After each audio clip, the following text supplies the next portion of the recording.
I have an issue I need to address. What happens when I finish rewilding my yard?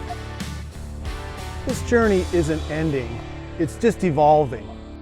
For the last year, I've been asking, what comes next? The easy answer might be more of the same, helping others rewild. But I want to have a bigger impact. I just don't know what that looks like yet. At the end of this video, I'm going to float an idea which may sound outlandish, but it could change everything. In this video, I share my dreams for the 3 remaining areas in my yard I need to rewild, in addition to potential paths forward into the future.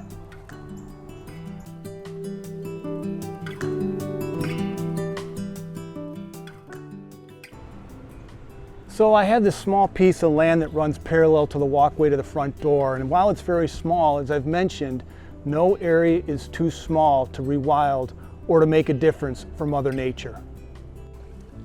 So originally I thought, yeah, I'm just going to rip out the grass, I'm going to plant some maybe salvia like this into that area and be done. But the artistic director and I were recently traveling and we ran across these planters, vertical planters, and I thought, wow, I could use those to maximize the amount of plants in this area. So look for a future episode on this area and vertical planters. I'd like to rewild this area by extending the grass pathway, but I need to come up with a really creative idea that looks great because the artistic director is providing a little bit of resistance. There's this very thin strip of land between the houses and only half of it is my property. So it creates a number of issues. One, it's very thin. I'm not sure how my neighbors would feel about me putting a metal edging down the middle. Need to have access to the backyard through the gates to move garbage cans and other things through there. So gotta think creatively about this one. So I had thought about asking my neighbor if he wanted to have his half rewilded also. I found that many people have a hard time envisioning what rewilding looks like. And so I'm gonna rewild my half first, and hopefully it looks so great that he's like, boy, I wish that's what mine looked like, and then I can step in and help him rewild his half. So while I wrestle with the challenges of the 3 remaining areas I want to rewild, I wanted to get your thoughts on where you think this journey should go. And to help, I wanted to share with you some of the things I've been involved with over the last year.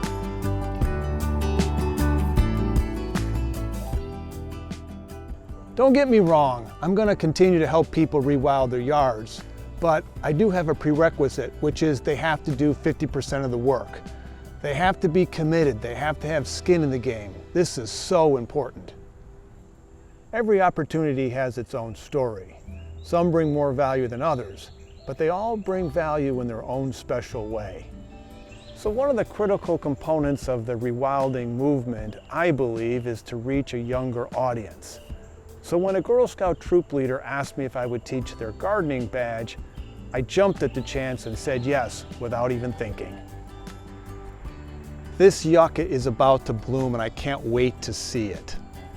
I know a lot of kids in the neighborhood, as they seem to be drawn to the garden out of curiosity. There was a father and a little girl that were walking by, and she said, "Oh, I love your flowers in the garden." So I asked her, would you like to come in and see some caterpillars that will turn into butterflies? Of course she did.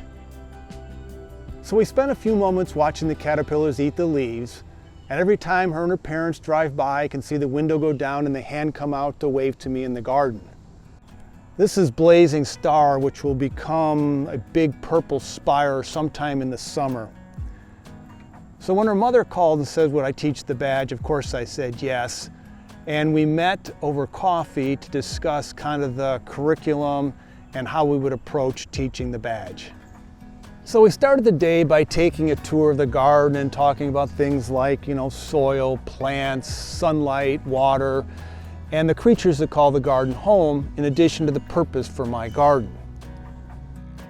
I printed out some pictures to show what my yard used to look like.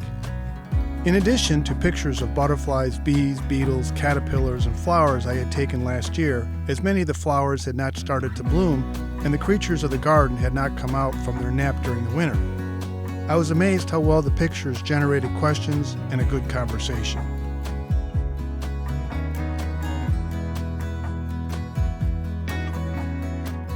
So a couple of the other activities were giving them a pot, which they filled with dirt and planted some seeds they watered. They were to take those home and continue to water them and see if they could get the seeds to germinate and the plants to grow. We also let them plant an annual in this section, and they've filled in quite nicely. They've done a great job of planting those, and we have a little troop sign they brought so that people know that the Girl Scouts planted these flowers in the garden. So obviously my garden is a little unique, but we wanted to make sure they understood there was all kinds of gardens. So to go to the opposite end, we decided to have them play with Zen gardens. I actually built the boxes. We had them put sand, rocks, gave them a little rake so that they could use their imagination to come up with their own landscape. And the feedback I'm getting is that actually they continue to play with these, and it was one of the funnest activities of the day. So the last activity was a scavenger hunt. I gave them a map that had an outline of the whole yard with the different paths, and I gave them 10 questions where they had to find either a feature, a plant, or some other component of the garden, and then at the end, asked them to circle their favorite part of the garden. So a couple days later, my little friend stopped by with their family to give me this poster, which all the girls had signed. They also gave me this card, which I did not realize at the time was so personal. Maybe you'll pick up on the details faster than I did. On the inside it says, "Mr. Jeff, thank you for being an absolute doll to our troop.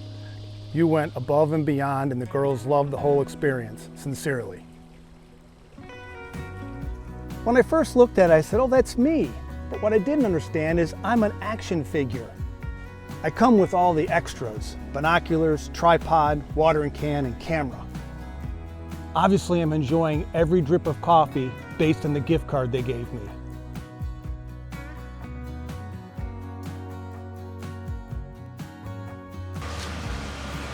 So these are some free plants I received from Mark and Joan. They had some extra native plants. They potted them up and asked me if I wanted them. I said sure.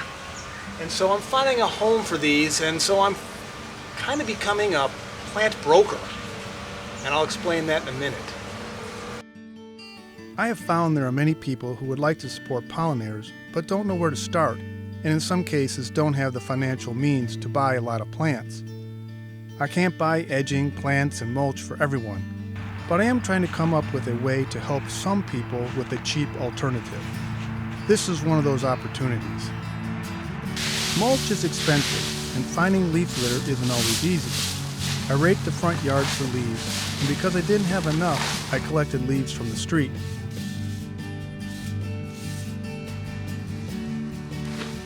I used some old metal edging and painted it so it looked like new. So I also have 3 American Beautyberry that I got from Jim, and so I'm going to plant all these in this garden I established for a person that wanted to have a native pollinator garden. When placing the plants in a garden, I am always surprised how many plants are needed. Obviously I didn't have enough plants to fill in this garden. I have added some Greg's Mistflower from my garden to help fill it out. Now it's the owner's responsibility to care for the garden. I'm hoping the leaves I collected provide enough ground cover to stop the grass and weeds from coming back. So occasionally I'll get a group who will reach out to me and say, "We want to come see the garden." And I always respond the same way, which is come over anytime you want. But this group was different. It was a book club and they wanted an actual introduction to the garden. So I wrote something up. The day they came over, it was blazing hot. So I had them come inside and we talked a little bit about how I got started in the garden, why I generated the garden, and that this is a native wildlife habitat. We then went outside and took a tour, and then of course we had to take a few pictures. Unfortunately, I never got the memo on the dress code for the day.